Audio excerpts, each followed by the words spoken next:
Durante el proceso oncológico podemos ver limitadas ciertas funciones de nuestro cuerpo, ya sean físicas o cognitivas, debido a los tratamientos y a la intensidad emocional propia del proceso. Esto puede implicar que se necesite ayuda para realizar tareas cotidianas que nunca nos habíamos planteado delegar.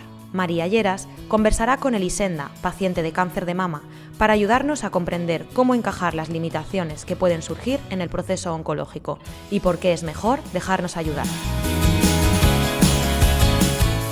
Durante el cáncer que tuve hace unos años y después de los tratamientos, me he sentido limitada en diferentes aspectos. Uno sería más del tipo físico, a nivel de que mucho cansancio, como las articulaciones como muy oxidadas, dificultades de movilidad del brazo, el linfedema, y otro tipo de limitación que también he padecido y sigo padeciendo en según qué medida, es a nivel más cognitivo, que sería falta de memoria, dificultades de concentración, de atención, de encontrar incluso las palabras a veces para hablar. Algunas de estas limitaciones tienen que ver con el propio tratamiento cuando estabas pasándolo. También tienen que ver con la intensidad de la experiencia que estabas viviendo en ese momento. Como ya has visto, estas limitaciones o estas dificultades van evolucionando, no son las mismas en el primer momento cuando empiezas los tratamientos o cuando los terminas o incluso cuando han pasado unos años después de que lo hayas hecho. Habrás visto que algunas de esas limitaciones eran temporales, estaban acotadas en el tiempo, pero hay algunas que es posible que hayan acompañado durante mucho más tiempo e incluso que algunas permanezcan. Es verdad que al principio me sentía mucho más limitada, a nivel sobre todo físico, que conforme han ido pasando los tratamientos pues he ido como ganando un poco de movilidad, sobre todo en el brazo, todo, y que tengo que seguir cuidando, ¿no?, el linfedema, pero he sentido que esa limitación era menos grave, ¿vale? Entonces la gravedad creo que ha ido bajando y también me ha ido esto facilitando que pudiera ir aceptando más este tipo de limitaciones. Que aceptarlo no quiere decir resignarse a ello, es decir, no me gusta tener estas limitaciones, ¿vale? Pero bueno, entiendo que hay que aceptarlas y que hay que seguir caminando con ellas y, bueno, forman parte ya dejarlas formar parte de tu vida y no enfrentarte a ellas como una dificultad muy grave o que incluso te impida, ¿no?, el seguir viviendo normalmente, ¿no? No me gusta la palabra normalmente, pero con normalidad, ¿no? Vale. Sí, efectivamente, aceptarlas muchas veces no se trata de que te guste tener limitaciones o que te guste tener dificultades, depende de qué situaciones. Aceptarlas básicamente se trata de ponerte un poquito más fácil las cosas, ¿no?, adaptarte a ellas.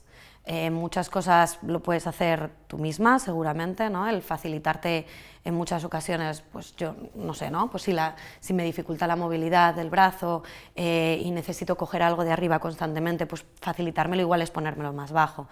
Pero es verdad que esto es como muy simple, es solo facilitarme un poquito por el entorno. Otra forma de también aceptar o de adaptarme a las limitaciones es el poder empezar a comunicarlas, empezar a decirlas, empezar a tenerlas en cuenta para que los demás también puedan de alguna forma tenerlas en cuenta, ¿no? Y si necesito ayuda, que puedan ayudarme. Si no la necesito, también que puedan no ayudarme, pero que el empezar a decirlas, el empezar a comunicárselas al entorno, es otra de las señales que me dice que estoy empezando a integrarlas en mi vida. A pesar de que pienses en muchas ocasiones que ellos ya tendrían que saberlo, porque tendrían que darse cuenta que hay cosas que cuestan.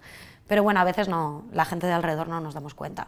Y a veces necesitamos también que nos vayan guiando un poquito en estas dificultades, precisamente para saber en qué cosas podemos ayudarte, para ponerte las cosas también más fáciles y en qué cosas no hace falta. Un tema que respecto a las limitaciones a mí me ha costado mucho ha sido el que necesitar que me ayudasen. Ha sido como el aceptar esa ayuda sin sentirte invadida en tu intimidad, por ejemplo, o invadida en tus quehaceres cotidianos, ¿no? Y el ponerte delante la dificultad que tienes, ¿no? Porque si te están ayudando es que tienes una dificultad que no puedes salvar tú sola, ¿no? Entonces, bueno, creo que lo que más me ha costado ha sido el dejarme ayudar.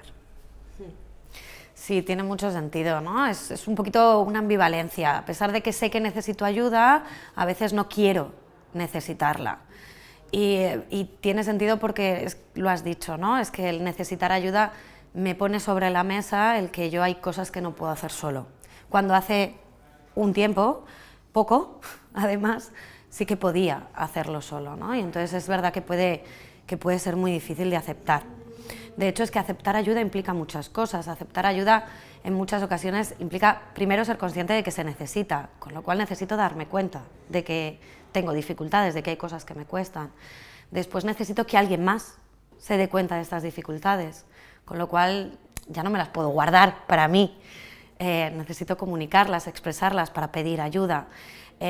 Y después también implica que me van a dar una ayuda y muy probablemente no va a ser exactamente como yo la necesito, exactamente como yo quiero, exactamente como yo lo haría.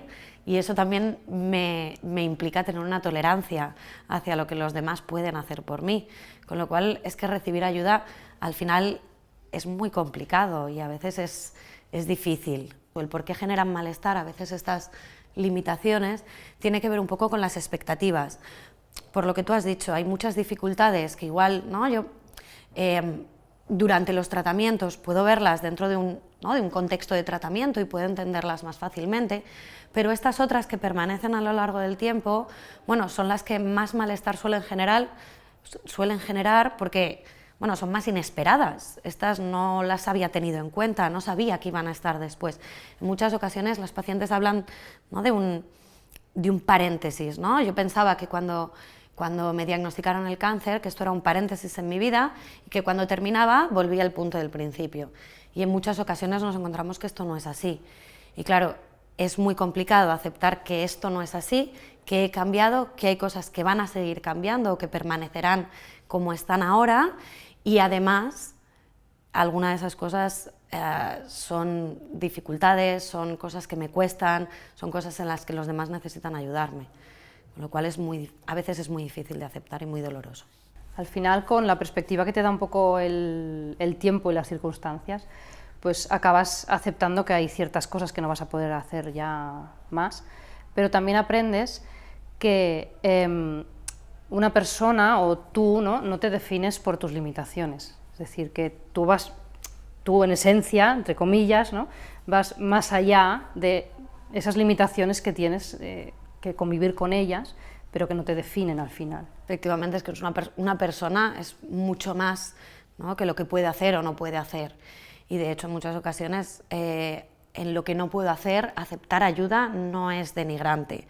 No me deja en una posición de mayor dificultad o vulnerabilidad. Todos necesitamos ayuda en uno u otro contexto.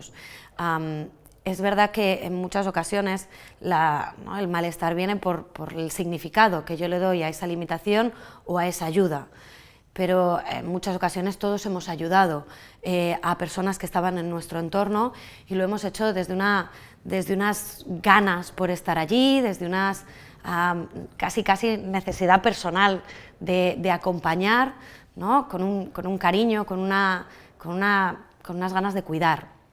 Y sin embargo, a veces se vive el que me den ayuda, a veces como el ser una carga, como estar dificultando la vida a los demás, ¿no?